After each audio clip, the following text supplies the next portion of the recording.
resolutivo tercero del acuerdo aprobado para esta sesión. Se dará el uso de la palabra a la secretaria y el secretario que se reúnen el día de hoy con nosotros. Por lo tanto, se concede el uso de la palabra a la doctora Graciela Márquez Colín para dar sus consideraciones finales.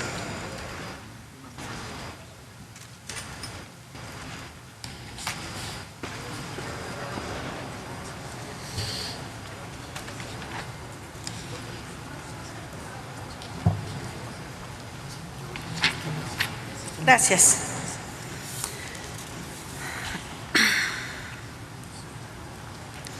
Bueno, para cerrar mi intervención esta tarde, debo reiterarles la disposición de mi persona y de todos los funcionarios de la Secretaría de Economía a trabajar siempre de cerca con los legisladores.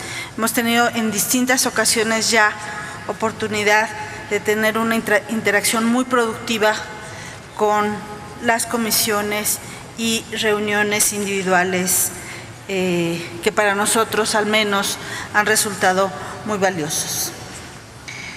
A la pregunta muy específica de cuál es la estrategia en Asia-Pacífico, para empezar, habrá que decir que ya tenemos acuerdos comerciales y hay que sacarles el mayor provecho a estos acuerdos. Con Japón tenemos un acuerdo desde 2005.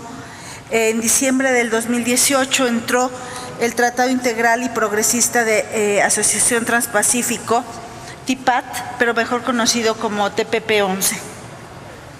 Con India y China tenemos una asociación estratégica para profundizar comercio e inversiones, y en general Asia-Pacífico representa 20% del total de comercio de México, alcanzando o superando los 183,000 millones de dólares el año pasado.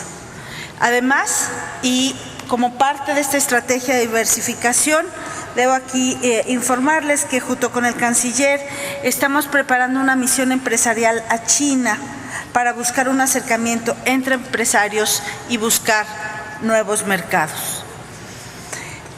Diputado Sandoval, no podría estar más de acuerdo con su planteamiento del modelo económico, pero un relanzamiento de un modelo económico no parte de cero. México ha construido una plataforma exportadora y, como yo lo he señalado en otras ocasiones, no tenemos que elegir entre las fuerzas globales y el mercado interno. Lo que tenemos que hacer es construir una relación virtuosa entre el mercado global y el desarrollo de las potencialidades del mercado interno nacional. Tenemos que cerrar con ello, con una estrategia de combinación y no de elección, una estrategia que nos permita cerrar las brechas de desarrollo regional dispares que tenemos en el país.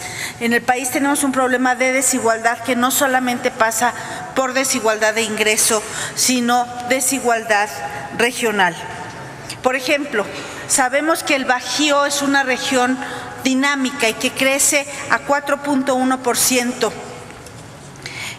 Pero a eso debemos contrastar el crecimiento, el rezago en el crecimiento de estados como Chiapas, Oaxaca o Campeche.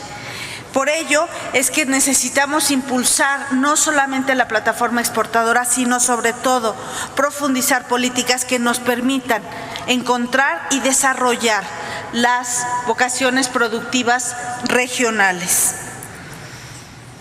El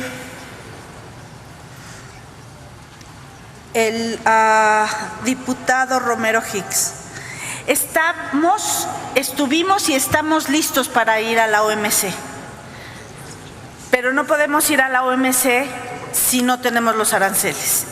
Estamos listos en el momento y lo hicimos cuando tuvimos la 232. Estamos listos para acudir a los organismos multilaterales, estamos listos a acudir a las instancias del Telecan como mecanismos de defensa. Pero estamos listos también para adoptar las medidas arancelarias necesarias y no necesariamente medidas espejo. Es decir, no aplicar exactamente los mismos aranceles, sino tener una estrategia que no haga que nuestra respuesta sea contundente. Senador Delgado, las medidas recíprocas, las carpetas de negociación de las que usted nos hablaba y el apoyo y la solidaridad internacional la hemos estado construyendo y la vamos a continuar construyendo. Nosotros estamos analizando día a día cómo se mueve el comercio internacional, cómo podemos sustituir mercados, cómo podemos ampliar nuestra presencia en otros mercados, cómo podemos tener una presencia internacional que sea menos vulnerable a la que hoy tenemos, que sea menos vulnerable a un tuit, que sea menos vulnerable a un vaivén de política interna de los Estados Unidos. Tenga la seguridad que ha habido firmeza. Y prueba de ello es el resultado de la 232. En la 232, durante meses, los primeros 4 meses de la administración, tuvimos fuertes presiones para aceptar cuotas. Y desde la Secretaría de Economía rechazamos esa propuesta. La rechazamos varias veces hasta que logramos que se levantaran los aranceles al acero y al aluminio. Si nosotros hubiéramos aceptado cuotas en febrero, hubiéramos tenido hoy probablemente un escenario también de cuotas. Rechazamos aranceles y no aceptamos cuotas. Hoy logramos rechazar aranceles, detener la imposición de aranceles y vamos a seguir actuando firmemente en términos de la política comercial porque tenemos instrumentos legales, porque tenemos instrumentos económicos y sobre todo porque tenemos, como usted bien apuntó, esta red de solidaridades del sector privado, del sector público y de los organismos multilaterales. El crecimiento del comercio internacional, a la diputada Dolores Padierna, efectivamente nos va a causar una desaceleración en el comercio. La imposición de aranceles podría causar una desaceleración del comercio, pero estamos tomando las medidas necesarias también para fortalecer el mercado interno. México tampoco solo depende del mercado externo, está creciendo la llegada de inversión extranjera, incluso en un ambiente de incertidumbre, y creemos que podemos integrar cadenas de valor hacia otros mercados y ver en la fortaleza de otros mercados efectos compensatorios. De hecho, el movimiento del tipo de cambio que sucedió inmediatamente después del anuncio, simplemente el movimiento de tipo de cambio compensó